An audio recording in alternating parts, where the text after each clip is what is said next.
Здравствуйте. Какими бы вы ни были замечательными родителями, в каких бы замечательных условиях ни жил ваш ребенок, эпизодически он все равно будет кашлять. Кашель и лекарство от кашля. Тема нашей сегодняшней встречи. Пойдемте поговорим. Спонсор програми Kinder Bio Vital. Пишайтеся вашим розумником.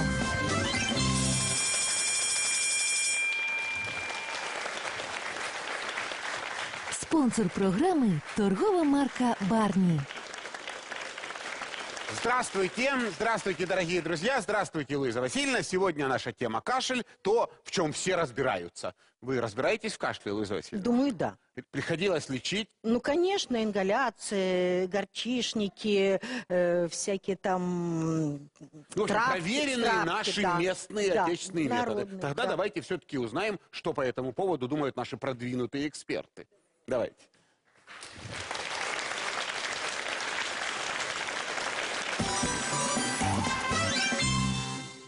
Когда-то у меня был очень сильный кашель, сильный на все, на весь город, но сейчас у меня спокойно кашель. Надо пить лекарства, таблетки смотреть. Я пил там эвкалипт такое. И лекарства такие зелененькие. Они немножко горьковатые, немножко сладенькие даже. Есть одна бутылочка, там по капле падает в рот. Это мое любимое как раз. И тот сиропчик сладкий. А вот это вкус как сахар. Когда я кашляю, мама смотрит, или у меня горло красное. Чтобы оно не было таким красным. Сбивала температуру, давала пить горячий чай. Мама намотала на палец ватку, потом намазала таким перекисью, а потом я открыла рот, и мне она помазала. Когда мы шли к вам, я кашляла еще. Я вот так кашляла. Вот так. Правда, это потому что я в холодной речке, звали, а я ничего.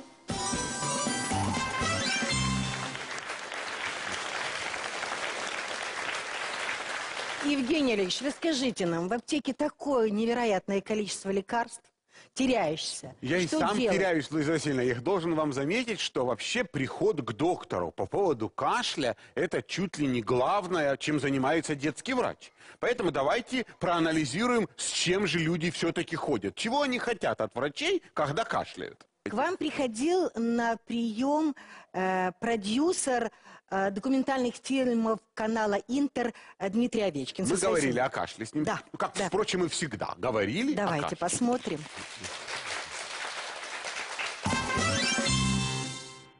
Папа Дима, мама Ира, Максим и Ульяна. Это семья Овечкиных. Ульяна уже полгода кашляет. Полгода – это 6 месяцев. 6 месяцев – это 180 дней. А 180 дней – это 4320 часов. Нет, достаточно. 4321 час.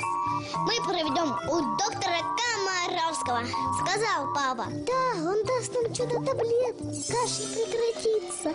Поддержала его мама.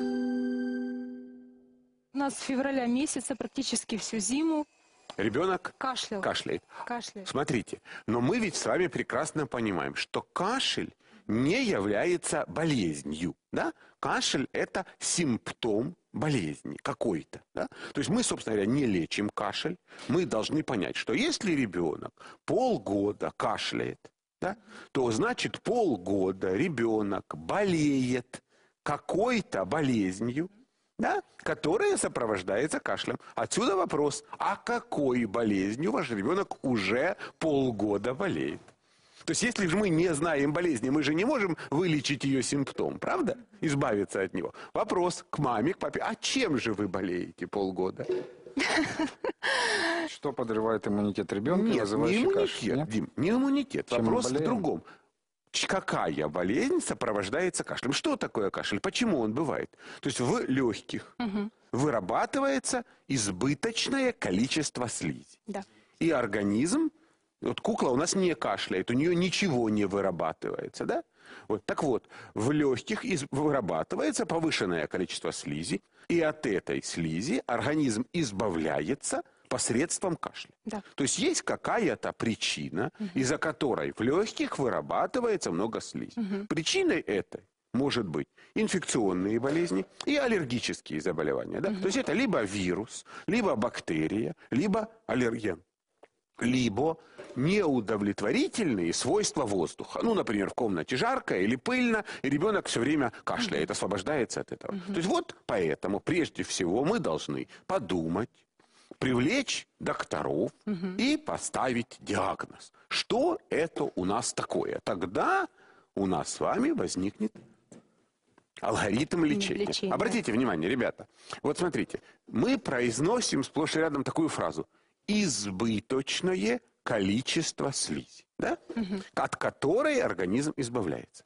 И теперь мы должны понимать, а вот представьте себе, в организме много слизи в легких, а мы назначим лекарство именно от кашля. Смотрите, от кашля, который убирает кашель. Что произойдет с этой слизью? Она будет оставаться. Она будет накапливаться в легких. Да? Если эта слизь нарушит движение воздуха в легких, потому что ее накопится много, то там осядут бактерии. И что возникнет? Осложнение. Осложнение, которое называется словом воспаление легких. То есть если мы дадим лекарство от кашля, то станет хуже. Есть другая группа лекарств, которая называется отхаркивающие лекарства. То есть что эти лекарства делают? Они увеличивают количество слизи, увеличивают. Но слизи это такая жидкая, ее легко откашлять. Но давайте подумаем, у ребенка избыточное количество слизи. А мы назначим отхаркивающие средства. Что произойдет? Он станет кашлять еще больше. Да? То есть получается, что все-таки главное в лечении кашля – это то, что ваша мечта, мечта людей о золотой таблетке в лечении кашля, она тупиковая. Самое опасное, что только может быть в лечении детей, это назначить ребенку одновременно лекарство от кашля и отхаркивающие средства. Понятно, что если, не дай бог, одновременно вы дадите лекарство, разжижающее мокроту и, естественно, увеличивающее ее количество, и плюс отключите кашель лекарством, то вы практически с огромной вероятностью получите что? Ухудшение реальное. То есть сами себе риск осложнений увеличите. А дети имеют главную особенность, и вот на это вы должны обратить самое принципиальное внимание. Почему с кашлем у детей ситуация обстоит намного хуже, чем с кашлем у взрослых? Потому что, когда ребенок кашляет, очищает легкие, то у него работает так называемая дыхательная мускулатура. Сокращаются мышцы, которые выталкивают вот эту слизь. Так вот, принципиальная особенность детей, именно детей, состоит в том, что их мышцы дыхательные намного слабее, чем мышцы взрослых. Поэтому мокроту откашлять детям намного сложнее.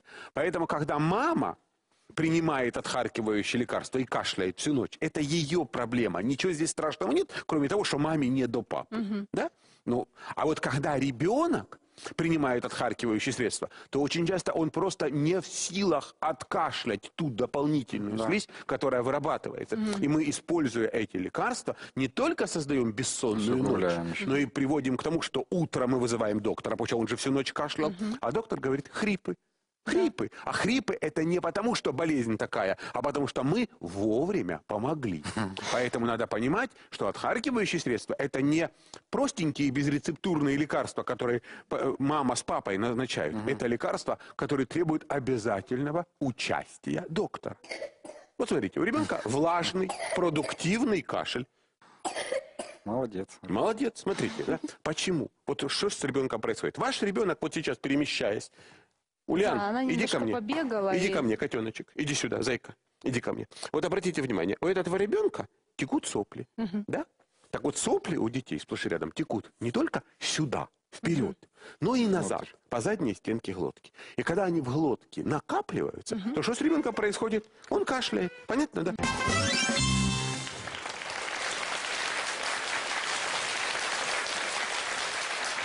Итак, в свете того, что вы видели, ваша мечта о золотой таблетке, Луиза Васильевна, представляется несбыточной. То есть я понимаю, что очень многие из тех, кто нас сейчас смотрят, огорчатся и уйдут от телевизоров. Но мы их все-таки попросим остаться, потому что мы надеемся, что-то новое вы все-таки узнаете. Тем не менее, вряд ли так получится, что я вам скажу: ребята, я знаю классное лекарство, дадите детенышу, и он больше кашлять не будет. Таких лекарств, к сожалению, нет. Давайте тогда по порядку. Каким образом мы можем помочь кашляющему ребенку? Как ему помочь? Смотрите, в легких есть мокрота. От нее надо избавиться. Все прекрасно знают, если мокрота жидкая, то ее один раз кашлянули и очистились, правда? Если мокрота густая, то откашляться практически невозможно, правда? Да. И тогда мы мучаемся, кашляем. Теперь как нам сделать так, чтобы мокрота была жидкая? То есть я еще раз обращаю внимание, самое главное правило. Кашель не лечат. Лечить кашель – это неправильно. Мы должны облегчить кашель. То есть кашель – это защита, да? И нам надо не лечить кашель, а повысить его эффективность. Это всем понятно? Понятно. То есть если мокрота будет жидкая, откашлять будет легко. Что надо делать для того, чтобы мокрота была жидкая? Прежде всего, она не должна засыхать. Поэтому надо дышать. Мы уже 100 раз об этом говорим, но без этого никуда. Поэтому если будет воздух сухой и теплый, никакие лекарства вам не помогут. Поэтому для начала надо дышать чистым, прохладным, влажным воздухом. Это первое. Второе. Из чего образуется мокрота? Мокрота образуется особыми железами, которые находятся на слизистых оболочках. Это слизистые оболочки потому и называются слизистыми, что они вырабатывают слизь. Да? Так вот, вязкость вот этой слизи, оказывается, имеет прямую связь с вязкостью крови. То есть кровь густая и слизь густая, кровь жидкая и слизь жидкая. Что надо сделать для того, чтобы кровь была жидкой?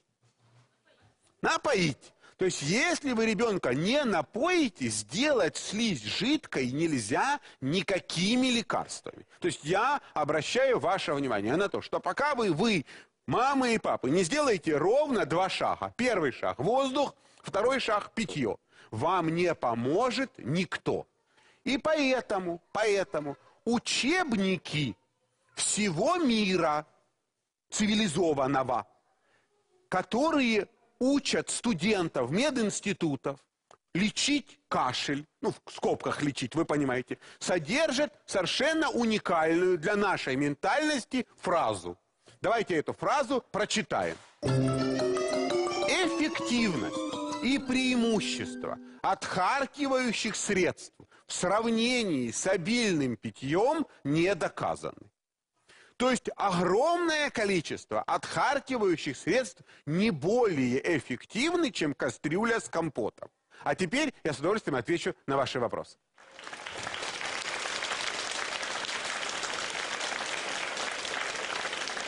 Скажите, доктор, возможно ли по характеру кашля определить, это аллергия или инфекция? Или, возможно, еще какие-то причины кашля?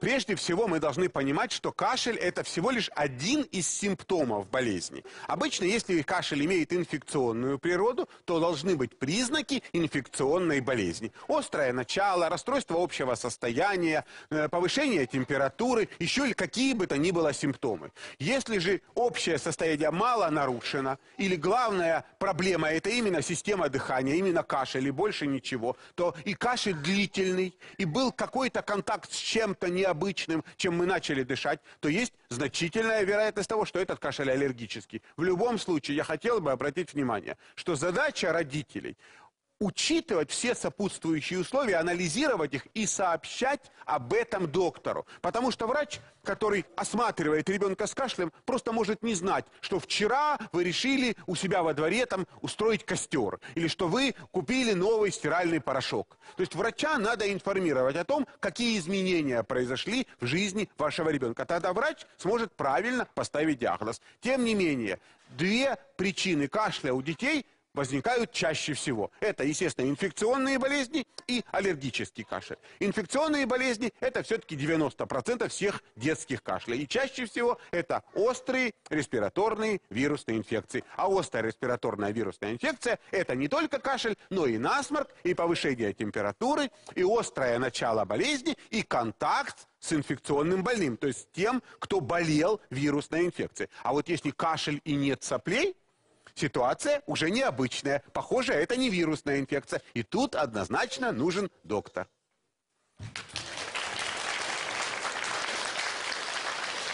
Доктор, у нас ребенок переболел ОРВИ. И остался незначительный, нечастый такой влажный кашель.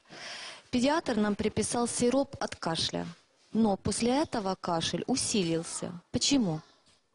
Ну, для начала я вовсе не уверен в том, что вам назначили сироп от кашля. Отхаркивающий. Вот вы имеете в виду именно отхаркивающий сироп. Да? В чем механизм работы отхаркивающих средств? Они увеличивают объем мокроты. Увеличивают объем мокроты. Естественно, если у вас был кашель, и вам дали отхаркивающее средство, то что с вашим кашлем произошло? Вы стали кашлять сильнее. То есть отхаркивающие средства для того и придуманы, чтобы усиливать кашель. Если вы дали лекарство отхаркивающее, ребенок не должен перестать кашлять. Вот тут, наверное, надо расставить точки над «и» по поводу лекарств, которыми лечат кашель. И надо четко понимать, что есть две группы лекарств. Лекарства от кашля, то есть лекарства убирающие, отключающие кашель, и лекарства отхаркивающие, которые облегчают кашель, воздействуя на слизь, на мокроту. Это всем пока понятно? Понятно. Теперь давайте подумаем про то, ведь что такое лекарство от кашля, от. То есть мы же уже много раз сказали, кашель это фактически спасение, да? Ну, без кашля, ну никак. Не будет кашля, болезнь будет протекать тяжело. Как же можно тогда вообще использовать лекарства от кашля? Оказывается, иногда можно. Потому что бывают случаи, когда кашель носит абсолютно ненужный, неэффективный характер. Ну, есть знаменитая болезнь коклюш, при которой кашель не столько от легких, сколько от головы, например. Да? То есть раздражение кашлевого центра в мозгах. Или, например, в комнате сухо, или пыль, или запах какой-то. И вот это вот все раздражает кашлевой рецептор. Мы кашляем, но при этом мокрота не образуется. И вот такой раздражающий кашель обычно требует использования лекарств от кашля. Но это ситуации абсолютно нестандартные. То есть все ситуации, когда ребенок кашляет и ему кашель не нужен, это ситуации опасные. Поэтому лекарства от кашля, лекарства отключающие кашель, назначают только врачи и больше никто. Об этом даже речи быть не может, чтобы пришли в аптеку и купили лекарство, которое подавляет кашель. Кстати, такие лекарства бывают двух видов. Огромное количество таких лекарств наркотического действия. Но есть лекарства не наркотического действия. То есть к наркотическим лекарствам даже возможно привыкание. И ряд лекарств наркотического действия продаются в этой стране без рецепта. Что, как это ни удивительно, и входят в состав лекарств от кашля. Их можно купить в аптеках. Наркоманы знают про все эти лекарства. Они в аптеках продаются.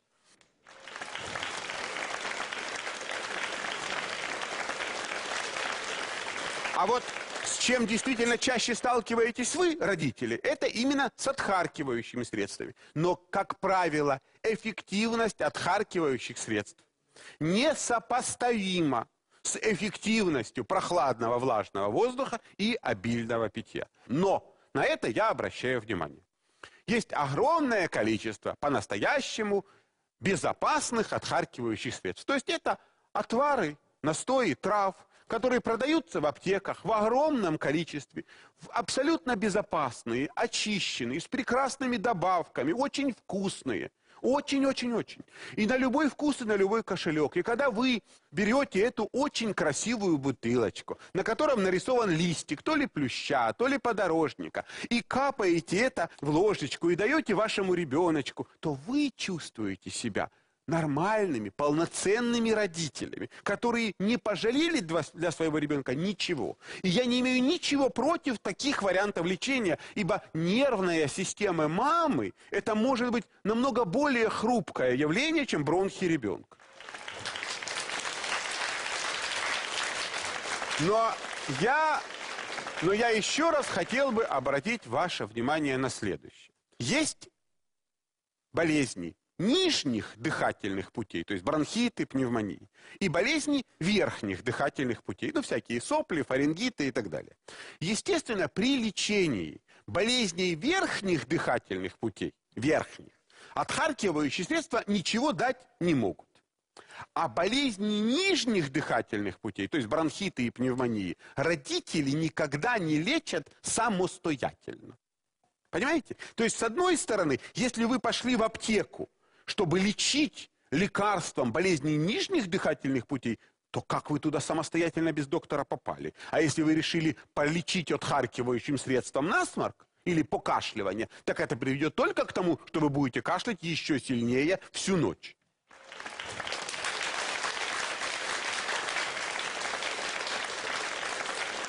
Доктор, у меня 8-летний сын болел ОРВИ. Ну, пошел на выздоровление, решили вечером сделать ему ванную. После ванны начался кашель такой, целый час длился без остановки. Потом он заснул, на утро проснулся, кашля нету. Ну, представьте теперь, что после вирусной инфекции в легких у ребенка, в бронхах, есть сухой комочек слизи. Вот просто сухая слизь. И вы залезли в ванну. И в комнате, в ванной комнате влажность практически 100%. И вот теперь представьте, сухой комок слизи, на который воздействует воздух со 100% влажностью. Что происходит с этим комочком слизи? Он увеличивается в объеме примерно так же, как сухофрукты в компоте. И увеличившийся в объеме слизь начинает давить на стенку бронхов, вызывая что?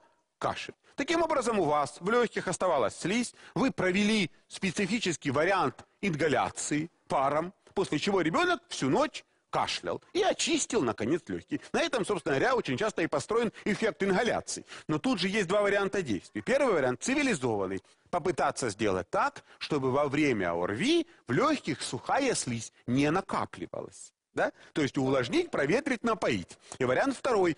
Жить в сухой комнате, кормить отхаркивающими средствами, не поить и потом эпизодически выводить сухую слизь с помощью теплых ингаляций, теплым паром. Но здесь надо предупредить всех, что для того, чтобы откашлять мокроту, которая стала больше в размерах, необходимо иметь достаточно широкие бронхи и достаточно сильную дыхательную мускулатуру. А сплошь и рядом, когда делают такие ингаляции или засовывают в ванну детей маленьких до 3 лет, то ночью они уже не кашляют, а задыхаясь едут в больницу.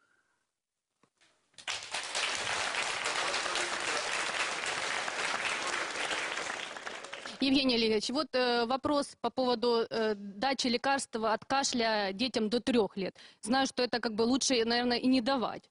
Ну, я...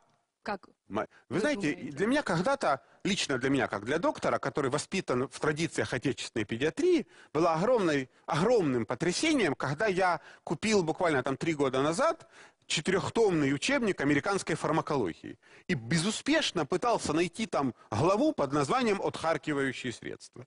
Вот для меня это было, честно вам скажу, потрясением. Да? То есть никто не может себе представить, что родитель в здравом уме будет самостоятельно бороться с детским кашлем. Понимаете? Тем более с помощью какой-то травки. Вот эта информация к размышлению для вас. Вы должны понимать, что отхаркивающие средства, особенно фитопрепараты, то есть растительные, в большинстве случаев малоэффективны и безопасны абсолютно. Но лечат они исключительно нервную систему мамы и папы. И я хочу, чтобы мы все задумались над тем, что когда у ребенка кашель, то прежде всего в голову мамы и папы должна прийти совершенно другая мысль. Мысль не о том, какую таблетку я сейчас дам этому ребенку, а мысль о том, что мешает ему кашлять. Как сделать так, чтобы кашель был легкий? Как я увлажню и проветрю? Как мы пойдем гулять? Ведь у нас кашель ассоциируется с запретом на свежий воздух. Вы понимаете, в чем весь ужас? Что кашель, это значит надо. Мало того, что у него проблема, у него много слизи, да, и ему нужен свежий воздух, ну, позарез, да. Так нет, кашель, это значит он маленький и слабенький. Это значит его надо напихать едой, уложить в кровать в душной комнате, поставить рядом обогреватель, закрыть форточку, поставить горчишник. А как вы думаете, от паров горчицы слизи больше или меньше? А если бы вы знали, сколько детей со спазмом гортани из-за паров горчицы попадают в больницы, то вы бы этого не делали. Но это традиции, которые живучи в европейской стране в 21 веке, когда все ходят за врачами с просьбой «дайте таблеточку, дайте таблеточку». Люди, кашляет ребенок. Первый вопрос – чем дышать? Второй – чем напоить? Лекарства – к доктору, к доктору. Никаких лекарств самостоятельно. Кашель – это временная мера, временная. Это пройдет, само пройдет, если вы создадите нормальные условия. Но кашель – это симптом болезни. А с чем мы столкнулись на приеме? Полгода ребенок кашляет, а диагноза нет. Вот это самое главное. У вас по этому поводу вопрос? Спрашивайте. Спонсор програми «Kinder Bio-Vital». Пишайтеся вашим розумником. У меня была такая ситуация, что ребенок заболел, врачи на первых неделях поставили ОРВИ, а в итоге кашель продолжался полгода. Никто коклюш или паракоклюш не подтвердил, так как сказали, что, ну, если анализы на первой неделе не были сделаны, это доказать уже невозможно. И лечили, как обычно, отхаркивающими, пока я не подняла литературу, не прочитала про коклюш, паракоклюш и перестала просто давать отхаркивающие. Что в таком случае делать с кашлем? Давайте поймем. И я обещаю всем, опять-таки, что мы обязательно сделаем передачу, посвященную такой распространеннейшей болезни, как коклюш. И судя по тому, как наша страна настроена по отношению к прививкам, коклюша будет все больше и больше. Понимаете, к сожалению. Да? Люди этого не очень понимают. Да, коклюш – это болезнь распространенная, с которым есть огромные сложности. Я вам объясню элементарно почему. Потому что, например, если ваш участковый педиатр поставит диагноз коклюш, то ему надо выяснять отношения с санстанцией, отвечать на вопросы, а почему это вы ребенка привили, а он, тем не менее, коклюшом заболел, да, и так далее. То есть возникает куча организационных вопросов, с которыми никому связываться не хочется. Так?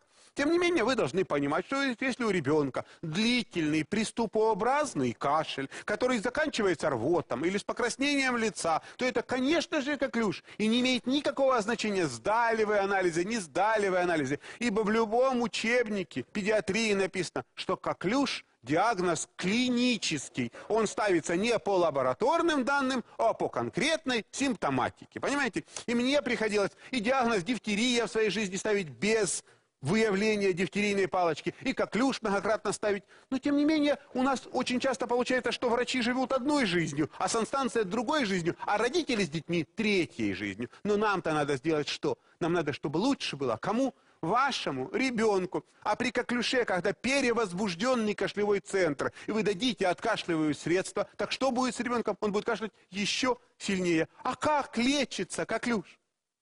Как? Воздухом. Ну так и лечите. Поэтому если вы не используете ненужные лекарства, а выполняете главные принципы лечения кашля, проветриваете, увлажняете, гуляете и поете, то вы коклюш таким образом лечите. Вот и лечите. А подробнее мы, конечно же, об этом поговорим. В общем, нам еще есть о чем говорить. И ровно через неделю мы встретимся и продолжим наше общение. Приходите. Всего доброго. До встречи. Спонсор программы торгова марка «Барни». Луиза Васильевна, вы со своими ингаляциями, горчичниками меня все время расстраиваете. Вы первые, перевоспитанием которых я займусь.